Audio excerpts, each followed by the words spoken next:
For me, dili na kinahanglan magdebate ug dili na kinahanglan maglantugi kung kinsay sakto o kung kinsay tinuod nga ning sunod ni Kristo. Ang Biblia pasultion nato kay matud pa sa kapitulo 5 bersikulo 17 sa 2 Korinto, kung ni Kristo kita nahiusa, mahimong bag-ong binuhat na ta.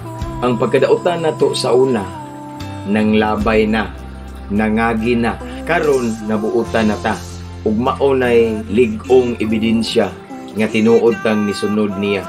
Dili nang puro ra istorya, kutob ra tanan sa baba, pero wala makita sa atong binuhatan o kinaiya. Sige tagpanghambog nga luwas na ta, apan sa atong binuhatan luwasonon pa. Apan kung tinuod gyud ta nga nahiusa na sa kahitasan, mabag-o gyud ang atong binuhatan. Ang kinabuhi nato nga daan katong grabe patakadautan, kalit lang mailisan ug kinabuhi nga naay kabag-uhan. Kana bang kita nabuutan ug maayo ng ehemplo sa kadaghanan ug kana maoy ebidensya nga lig-on nga ning sunod gyud ta sa atong amahang langitnon.